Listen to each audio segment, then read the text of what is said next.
Welcome to Joint Effort PAs, where two orthopedic surgery PAs get real about life in medicine. From tips and tricks to professional growth, work-life balance, and everything in between.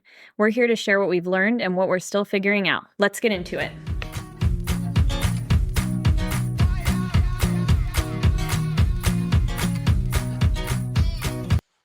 All right, so this week we are going to get into how to land your dream job as a PA. This is hopefully going to be very helpful information for anybody who's a new grad or even pre-existing PAs who are looking at switching or not in their dream job and wish they were in their dream job.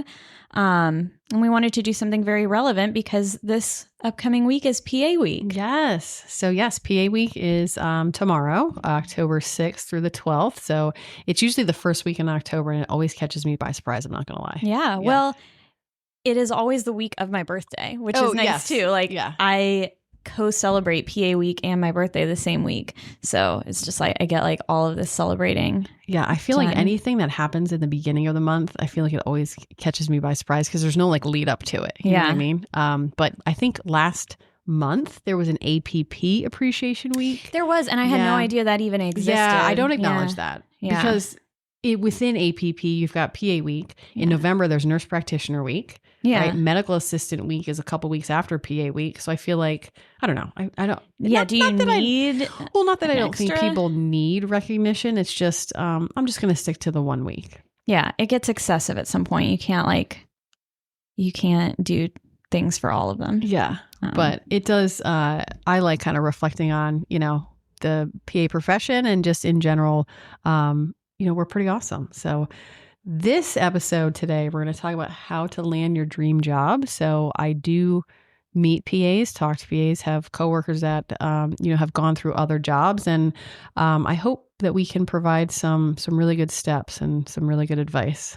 So yeah, here we go. All right, Beth, first off, are you in your dream job? Is this your dream job right now? I am in my dream job. Yes, I am in an iteration of my dream job because I had a great job prior to this job. And, if all things remain the same, I probably would have been pretty happy where I was previously, but just geographically, we made such a big move. So I couldn't bring the practice or the doc with me. But yeah, I think currently right now, I'm not really wanting for anything more. So hopefully using my personal experience, I can share some thoughts. And also I, play the role and wear the hat of interviewing PAs. So I do see it from the other side. And I have a dream list of what I'm looking for when I see candidates. So hopefully this will shine some light and be very, very informative. Yeah. And you like helping people get to that point of their dream jobs and, making it be a good fit. So I'm going to throw it back at you. Are you at your dream job? I am, which sometimes feels silly saying because it is my first job too. And can your first job be your dream job? Yes, it can. I mean, can you marry your high school sweetheart? I was just going to say that. So yes, you can. And everyone will look at you and say, oh my God, that'll never last. You never tried anything else. Yeah, that's not going to work. No, Hannah is married to her high school boyfriend. It's called being a hand and wrist PA. Yeah. But it is my dream job, but it also was molded into my dream job. You can go into a set job that has set expectations for you and this is your dream job by definition, or in a situation like mine, you mold it into your dream job. Yeah, and you're very lucky that you have the ability have the ability to do that. That's like a sculptor. Yes. an artiste. All right. So let's go through steps. So there are 5 steps that we're going to go over. And again, I think these are all very practical and hopefully we will all learn something today. Okay. Number 1, the most important thing is when you are looking for a job. Sorry if you hear some vacuuming. We're doing some intense cleaning here today. If you're looking for a job, you have to know yourself and you have to know your priorities. Yeah. So, I mean, we've been vacuuming the same spot. I kid you not, for 40 minutes. I know. And that area is 100 square foot. I know. It's insane. I don't understand it. But it's fine. I don't think you can hear it that well. Okay. But yeah, knowing yourself and your priorities. So like, what is the most important thing to you about your job? Is it going to be like your hours? Are you looking for something that you are going to show up at 8 and leave at 4 p.m. and not have to stay any later?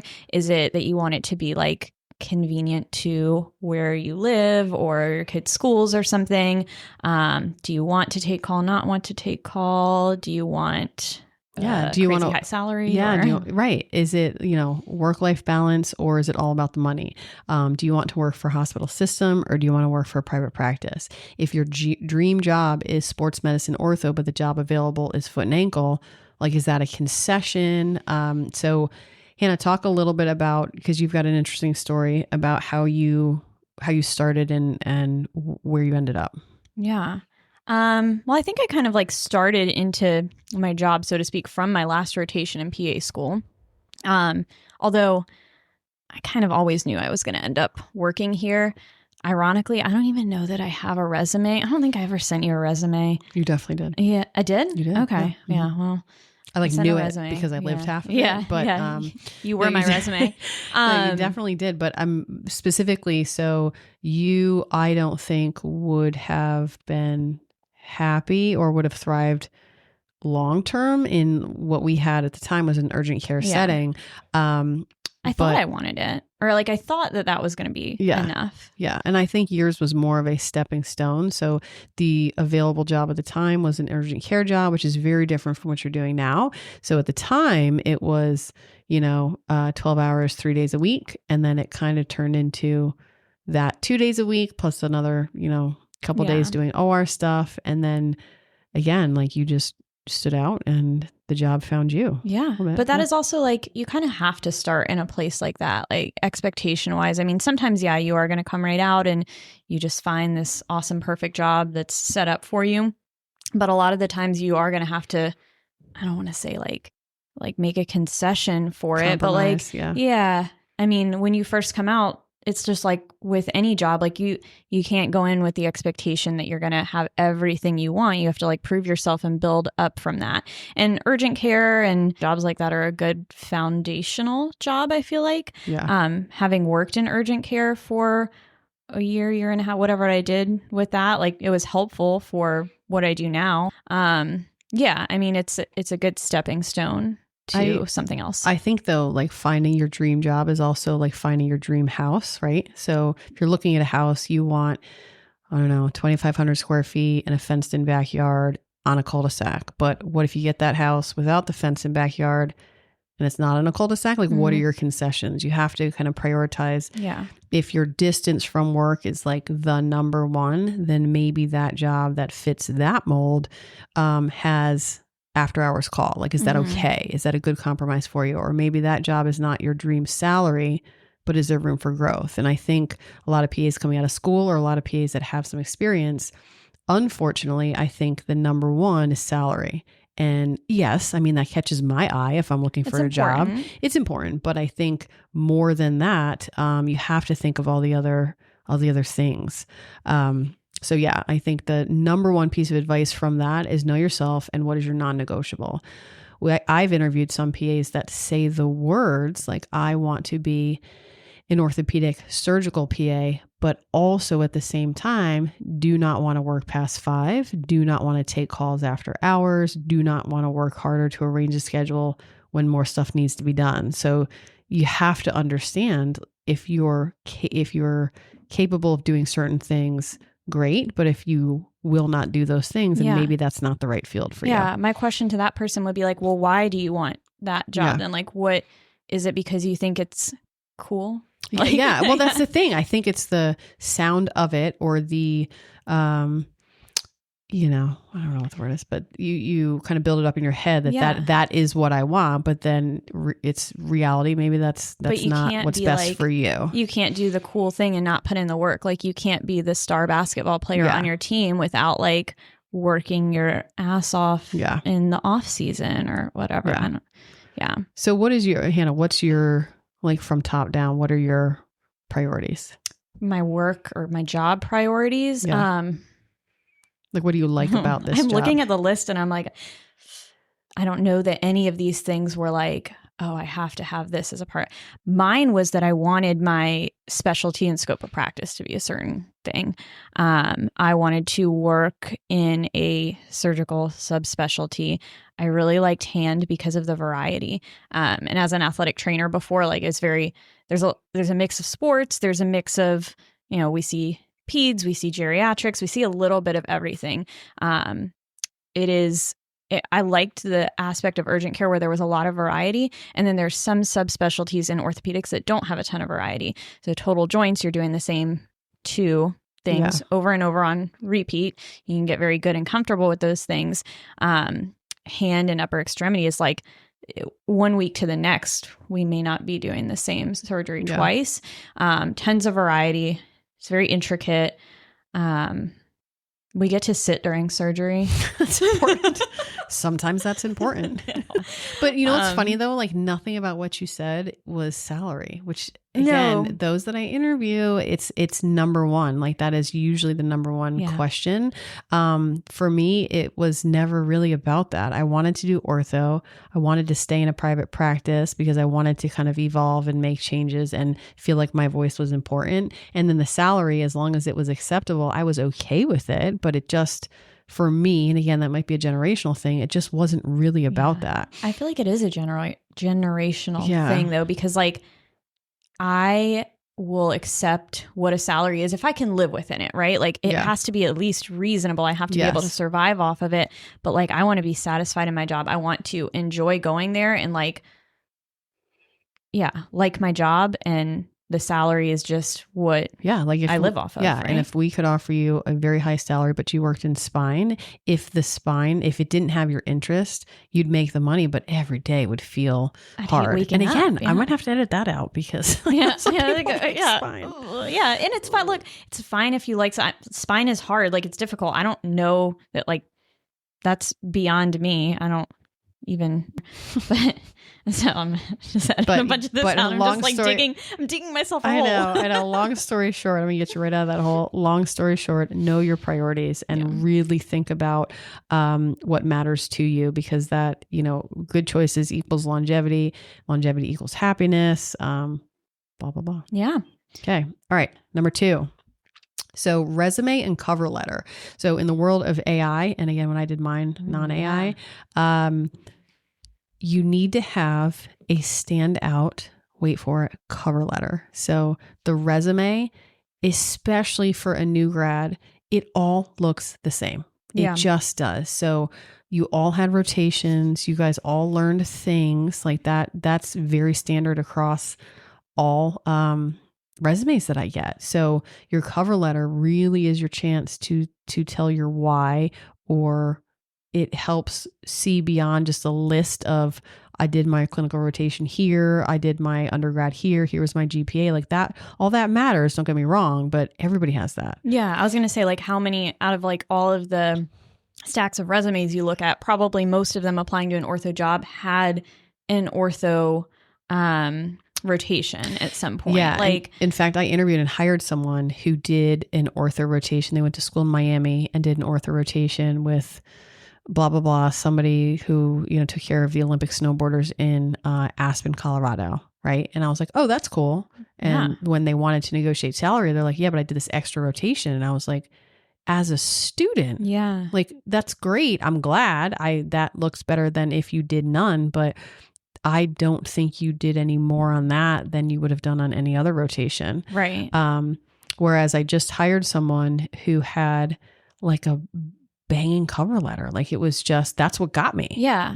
I mean, think about it from the perspective of like applying to PA school too, even like your essay. Yeah. Mm-hmm. Like, or for applying to any school, like your essay that you submit, that is what people are going to go off. That's the interesting thing that they're going to read about you. That's what's going to catch them about your personality. Yeah.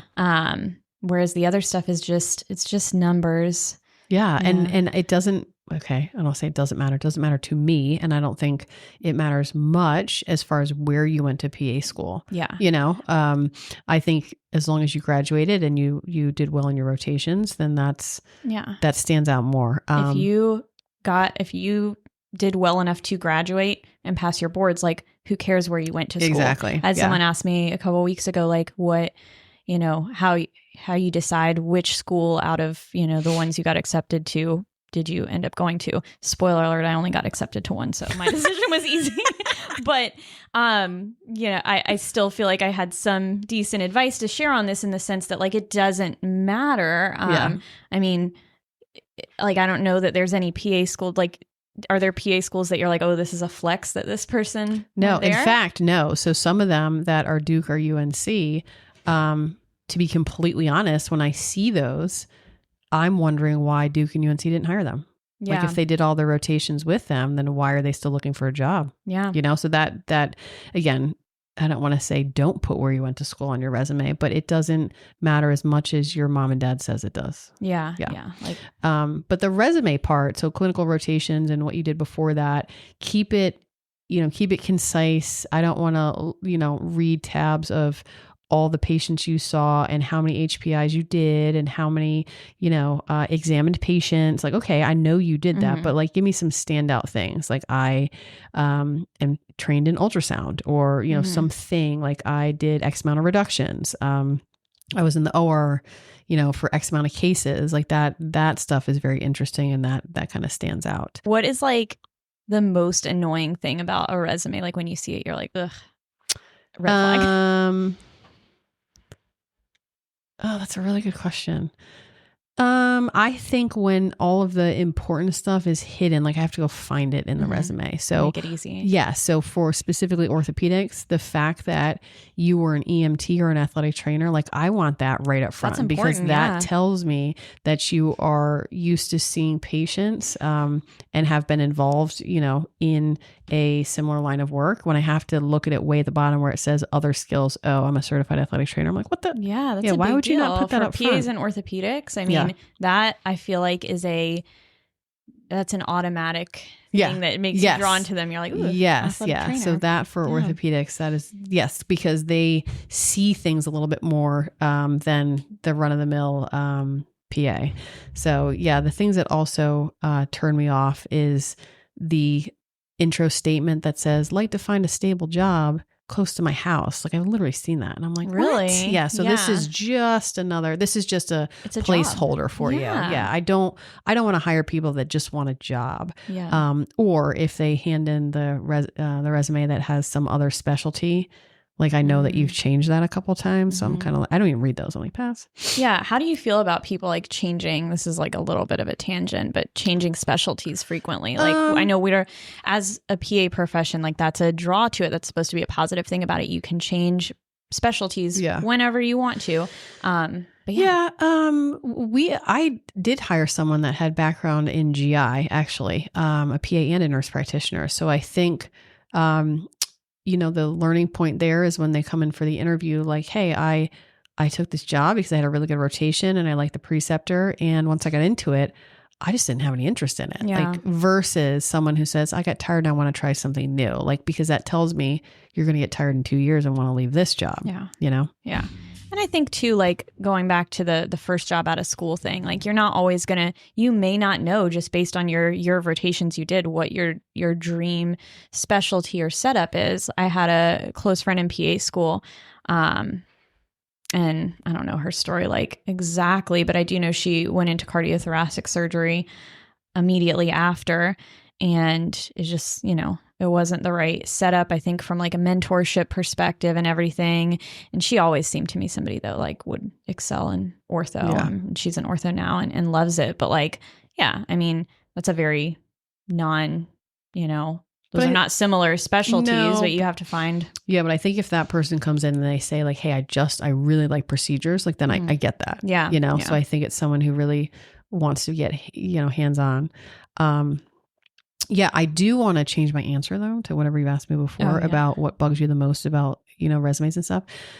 When the resume or the cover letter or they say in person, like, I just want to help people. Yeah. Don't put that in like your essay for school either. No. Yeah. That's also very good advice. Don't do that. Like, I just want to help other people. I'm like, oh my God, you can literally be anything. Yeah. I mean, You have to do that working anywhere. Anywhere. Yeah. Yeah. So that one bothers me. Be a little standout with all these things. Good. Okay. So number 3, now we have the resume, we have the cover letter. Now you come in for the interview. So let's talk through really making an impact at the interview and just acing it. Hannah, did you ace your interview? Did I? Well, I don't know. I mean, you don't even think you had a resume, so I don't know if you had an interview. I don't know that I had an interview. It was just such a weird time because it was still like COVID-y times. Like my first rotation, I think with us was partially canceled because elective surgeries were canceled. And then I went back and did my second rotation. I think by the time I was in that rotation, like I already knew I was gonna come and work after. And I also took like a partial part-time job. I still had my athletic training certification active. So I think I worked for our non-op sports medicine doctor. He was like in a time period where his MA had quit. And I like went back after I finished PA school and worked with him for like 2 months. And then So spoiler alert, that was your interview. That was my interview. Yeah. I mean, I think a very non-traditional sense, but like I've interviewed here in multiple times in multiple ways for different roles. It was more of like a conversation. Like, is this actually happening? Are you going to come back? Because the typical story with all of our athletic trainers who go on to PA school is they never come back. They abandon ship. They do. It's like your friends that are like, we should hang out sometime. And they leave and you're like, we're never going to hang out. Yeah. Yeah. The PAs are like, I'll be back. And you're like, I don't think I'll ever see you again. You won't. Yeah. I came back. So yeah, number 1. Okay. So I have sat through a lot of interviews where, the potential PA candidate will come in and they just don't know anything about our company, right? So do your research, like look up the company. What are the docs in the practice? What's their scope of practice? Where are their locations? If I hear someone spit that back to me and say, oh, what I really like about your company is that you're a private practice. You seem to serve, more of the rural population like that. That's huge. Like it just makes me feel like that person has their stuff together. So I can't say that I've heard that more than literally once or twice. Yeah. And I feel like that's kind of a lost art of interviewing. Like those are the things that my dad probably would tell me if he's like, oh, in preparation for your interview, you need to know the company, write down things about the company, research it, questions to ask them. Whereas now, and this can go back to we wanted to do one on like generational differences.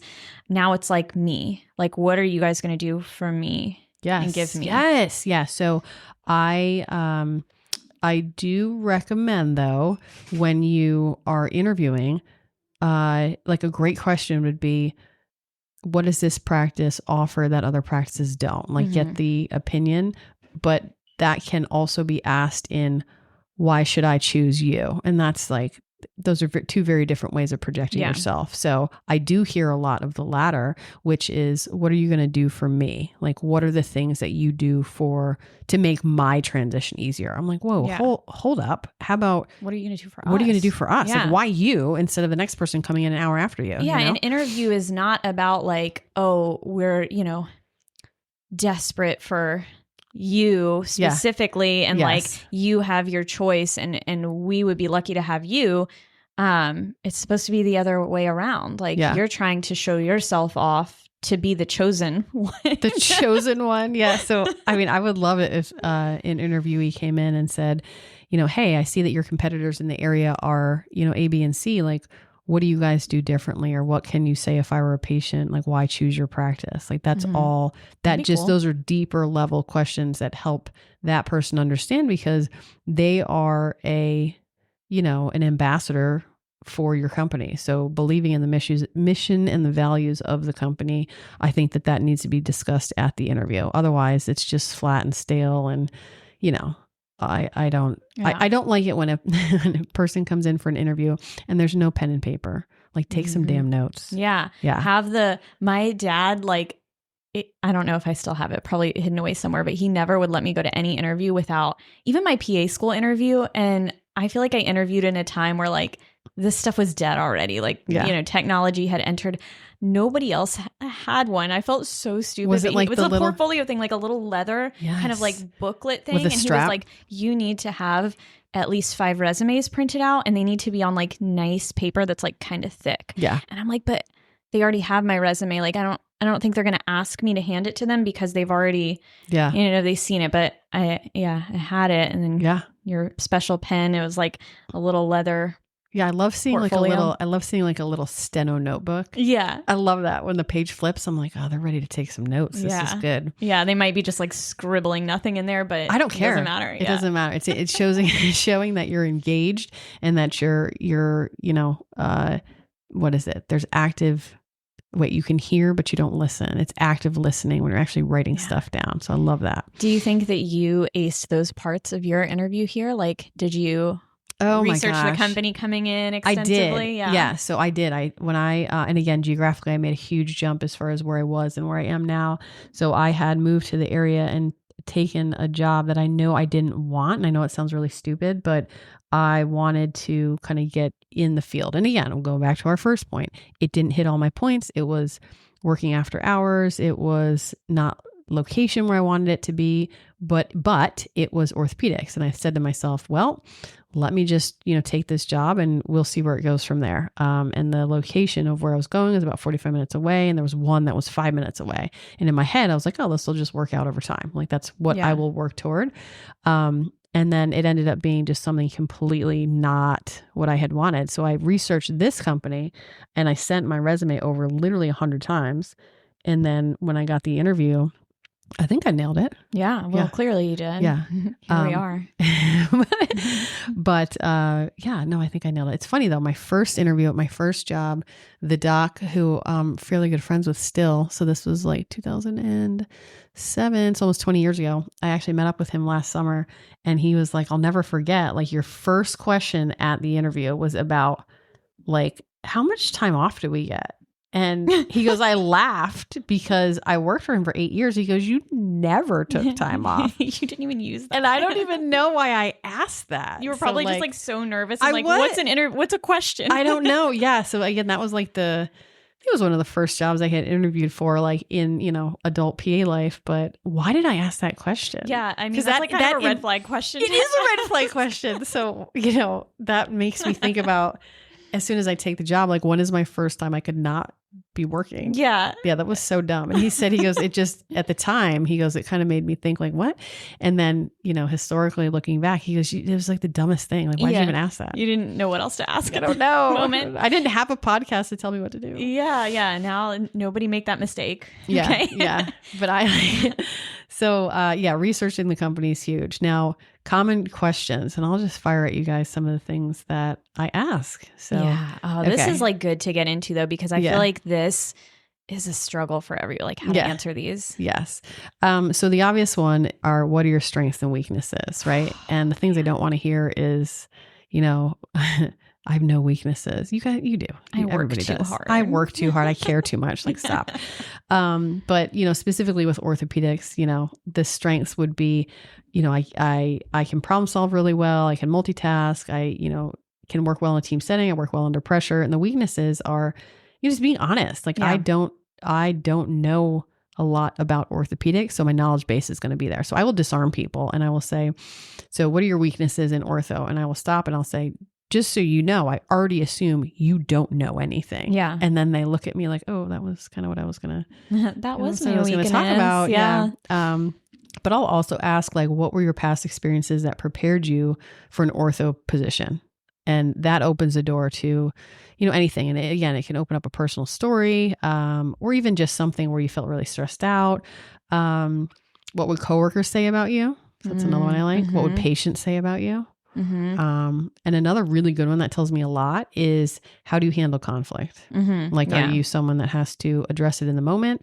Do you go home and internalize? Are you passive aggressive? Yeah. And again, it goes back to point number one, know yourself. Yeah. Like, if you are. And these are things like, I like, what you said about honesty. Like, these should not be so scripted and rehearsed that like, oh, okay, what is ChatGPT? How do I answer this question? Right. Like, what sounds good to say?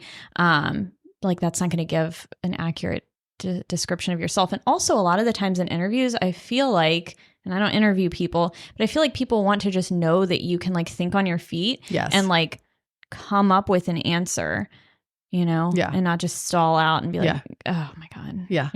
And then I always end with, what are your professional goals in the next 2 to 5 years? So sometimes, you know, sometimes interviewees will say like, oh, I just want to get experience. And I'm like, everybody does. Yeah, I do too. Yeah. But that I don't love. Just something very significant, like, oh, I haven't really thought about 5 years, but eventually I want to go into teaching, or eventually I want to spend more time in the OR. Like something that is shows some thought that this is a career, not like just a job for you. You want to grow because, you know, if you want to go into teaching, like, great, now I know about you that you're somebody that's probably going to want to take students eventually and like be more in this type of role and situation.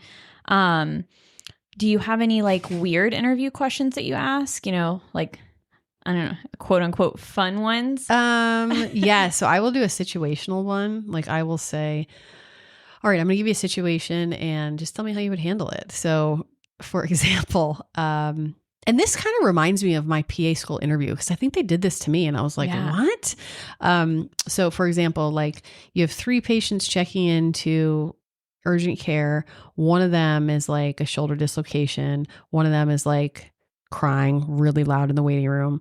The phone's ringing. You've got a doc that needs you ASAP to go talk about something. And then you have to do an injection in room 2. Like how would you, how would you handle that? Like talk me through like what you would do. And I like that because you can tell from those questions, if someone is thinking like, what, because we see that all the time. I just described a Tuesday like that, you know, and some people will say, oh, if the doc needs me, then I would go to him first. And I'm like, oh, I get that. And I get where you're coming from, but you know, you have to go in the urgency. But you have to like, also like, what are your resources available to you? Who else is like working with you and how am I going to delegate and organize this? When they start to like really organize that, like in a hypothetical situation, I'm like, all right, we got that. That's a lock in. I'm going to touch on one more thing before we go on to the next point, is that being overconfident. Oh, huge turnoff. Huge turnoff. So again, I have my dad in my ear that is like, know your value, blah, blah, blah, which yes, know your value, be confident with what you're bringing to the table, but overconfidence is such a turnoff. Like I cannot even tell you, because again, if you're coming into a team setting, like I have to manage you. And if you're demonstrating right now that you're already overconfident, like how are you going to take feedback? Like how are you, if you're already amazing at everything, or so you think, like how is this going to look at your 1 year review? You know? Like where do you have to grow from here? So balancing being confident enough, but also balancing humility. Like I think that's the key. But I also love when people will be very open about, you know, this was a very like, you know, give me a situation in PA school that was really hard, or give me a situation that you dealt with in your last practice that was really difficult, or you show me a lesson that you learned. And you learn a lot from those questions too. So write those down, guys. I hope that this is going in your steno notebook. Yes, your yellow steno notebook. Number 4, networking. This is interesting. I feel like this is not something that like we really get into in school or my school didn't, at least. Well, so I had a former student, I guess, of mine that, you know, did some shadowing with me, and now she's in the process of applying to PA school. So she was just asking me some questions about, you know, I got into this school and this is here, and I got into this school and it offers it here. And, you know, what I had told her was, if you want to be geographically in a certain area, like do your school there, because you will be put on rotations in the hospitals. Your name will be out there. You'll meet other people. Like that would be a very good piece of advice for anyone looking like between a couple schools. I applied when I went to PA school. I applied in Fort Lauderdale, Philadelphia, and New York. And at the time I was kind of like, you know, oh my God, it'd be so fun to live in Florida. But I don't think that I wanted to stay in that area. So like Mid-Atlantic, Northeast. I ended up picking New York because I wanted to be exposed to uncomfortable things. Like it's literally why I chose that. I wanted inner city, and it didn't, you know, I didn't have any experience in that, you know, geographic area, but I was like, you know what, I'm going to do this and then hopefully meet some people. And that's exactly how I landed my first job. I did a elective with an orthopedic surgeon, and he was like, yeah, I kind of want to hire you. I was like, I kind of want to work for you. Yeah. But anyway, the advice I gave to this girl was, if you want to be in an area, do your rotations there. And that, again, that is your interview. Like that, they get to try you out before they hire you. I had a lot of classmates that, that's how they got their first jobs, was based on a previous rotation that they had. Yeah. So if it's your rotation where you want to work in that specialty, make yourself impressive. I guess technically speaking, that's my story somewhat too. Yeah. Right? But also for you, Hannah, like you're not just, I mean, you were working as a medical assistant for one of our docs. So again, at the time, it's your job to like really impress that doc, but also the other staff members. Like, you know, it doesn't matter. Yes, that doc's opinion mattered. Like, were you good? Were you not good? But more importantly, like if you got along well with the other medical assistants and the other providers, then you have other people asking like, ooh, let's hire her, you know, and that opinion matters. Like, they're not going to be like miserable, hopefully, if I'm added on to the team. Yeah. But even if you don't like your rotation, so I've had a couple PA students rotating and, you know, we're an elective, right? Orthopedics an elective. So they'll do the elective rotation and they'll tell me like, oh yeah, I really am looking to work in dermatology. So if I see the effort mirror the fact that I know you want to work somewhere else, like I'm not impressed. And I had one of them reach back out to me like, hey, do you have any open jobs? And I'm like, not for you. Yeah. Like you didn't want to work here. Yeah. But to piggyback off of that, like, I don't think you have to lie and be dishonest, or I never was, at least. Like when I had people ask me what specialty I wanted to work in, I was always honest. I was like, oh, I want to go into ortho. Because I didn't see a point in like going in general surgery rotation and being like, oh yeah, I want to do general surgery. I mean, act somewhat interested, right? Like, oh, I've never considered, you know, I don't have any experience in this. And so I don't know what to expect. So like, I'm excited to see what it is. Right now, my plan is XYZ, but they all there's overlap. something you're going to learn something from all of it. Like you need to, that's why these rotations exist. You need to have experience in all of these things. But even going into dermatology, right? Like dermatology and ortho, I can't really make that connection, but you know, you seeing patients and let's say that, you know, you get along really well with like the 50 to 70-year-old males, like that population, great. But maybe the peds you struggle with, like if nothing else, just find what you can work on during that rotation and make that, you know, put yourself all into that. I think that that's really important versus just saying, oh, this is my last 4 weeks before I graduate. And I'm like, oh, cool for both of us here, you know? That's funny you say that though, because I've had multiple PAs who work in dermatology tell me that they see a lot of crossover between derm and ortho. I know. So there's an athletic trainer. She was like, my school had a setup where you would get like a mentor from the class above you to, you know, to kind of help you in as you enter didactic year. And they tried to make it somebody who was like, had similar background to you. And so it was always athletic trainer. Like my mentor was an athletic trainer. My mentee, I got the year later, she was an athletic trainer too. She ended up going into dermatology and she was like, I originally wanted to do ortho, but I did a derm rotation. It was very like similar from a procedure-based standpoint, high patient volume, fast pace, did a lot of procedures independently. So yeah. Yeah, that's weird. I wouldn't put those two together, but yeah. But anyway, you know, networking when you're on your rotations, I think is huge, and building those relationships. So don't just be, you know, there because you're assigned there. I think really, you know, immerse yourself into whatever that culture is, talk to as many people as possible and really just open yourself to the experience. Yeah. Okay, number 5. So this is our last one. And again, this one, I think I deal with this one probably the most. So negotiate and know your value. So yearly, there is an AAPA salary report that comes out, and that's all self-reported. So those are PAs that are currently in practice, what they are making. So you can Google, you know, or you can AI, like tell me what a PA with 0 years experience in, you know, Iowa makes, and you'll get your answer. Now, it's not uniform across the board. So like an orthopedic surgery PA in an inner city versus an urgent care PA in a rural area versus dermatology in a private clinic. ER, like there's certain specialties that generally come with higher salaries, and within orthopedics, there's certain subspecialties that generally come with higher salaries. So do your research. AAPA is a great resource. And again, looking at that salary report, but understand when you come in as a new grad, you still are a new grad. So expecting a salary that the chart says that you should get is very subjective. Like, it's not something that you see across the board, and you have to consider the package. So, the company that we work at, right? Most of the PAs are salaried. We have a CME allowance. What does a PTO look like? Is there after hours call? Do I get health insurance? Is there a bonus schedule? Is there a longevity bonus? Is there a retention bonus? Is there a sign-on bonus? So all those things I think you have to look out and weigh when you're trying to negotiate that job and that salary. I just asked ChatGPT. What do they say? You want the numbers? Yeah. So for North Carolina specifically, he does give like a statewide average, and then based on if you're more rural or in a city like Charlotte, Raleigh. So the upper end, and I asked it for 0 to 1 year of experience, was 127. And as you get a little bit more rural, closer to 120. Then he also says if you have 0 experience, you should reasonably expect a starting salary somewhere between 110 to 120 a year, especially if you have no OR work or call initially. Yeah. So, yeah, that's hard to swallow. Yeah, it is. Yeah.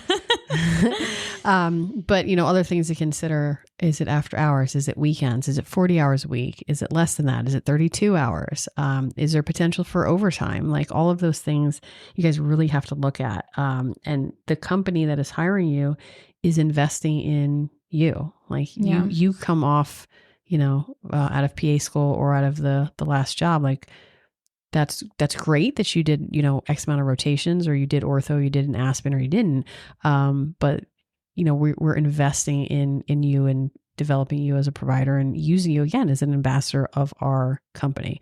So I think being realistic is huge. And I also think you have to understand a starting salary is called a starting salary because it starts there. Yeah. It doesn't end there. Yeah. I think for new grads, and I asked this pretty much across the board, so they must be teaching this in PA school, like, what support will I have? What are the growth opportunities? Yeah. If I have any questions, like, is there a mentor I can reach out to? Like, how long is the training? So I think it's really important to ask those questions too, as far as, taking a new job that's like, let's say $160,000, but then they don't train you and they throw you in there. That's a lot. Yeah. And if mentorship is something very important to you, that's again, in your interview, something you should make sure that you let be known. Yeah. Because some settings, that's not going to be the case. Yeah. So very true. Summarize. So make a cover letter, like do it, make it good. Cause that's what I'm going to read. Yeah. Yeah. Make a cover letter. Have a good cover letter. Bring your notebook. Take notes during your interview. Take notes during your interview and really look at your priorities. Just, what's important to you. And that will really help you solidify your dream job. Yeah. All right. Cool. Awesome. All right. Well, happy PA week, everybody. Happy PA week. Go celebrate. And whatever that is by working. By working. Go work all week. Towards your dream job or at your dream job. At your dream job. I will be working at my dream job all week. Do you have anything exciting this week happening in your dream job? Yes. So I have some really cool PA gifts this week. So I'm very excited about that. And I actually did prepare this week. Kind of. So that's cool. I've got a great OR schedule this week, so that makes me excited. Love that. Yeah. To follow your bilateral pec repairs last week. We had bilateral pec repairs last week. It was so good. It was so good. I'm actually a little bit sad now. I'll never see that again. I'll never see that again. I asked one of our surgical reps, I was like, I've never seen that before. He was like, it's basically like doing a distal biceps times 3 on each side. I was like, oh my God. It is. This sounds amazing. Like 6 distal biceps at the same time. It was great. Oh. Awesome. Yeah. All right, guys. Till next time.